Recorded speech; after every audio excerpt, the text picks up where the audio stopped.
3 trains got stuck and road traffic was completely blocked in some areas of Beijing's Fangshan and Mentugo districts due to severe flooding caused by downpours.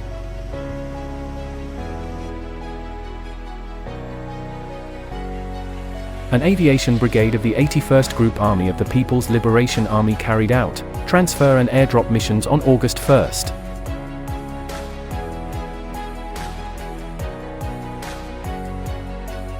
Five transport helicopters with 26 officers and soldiers promptly flew to places including Yanghe Station to drop off relief supplies and transfer patients.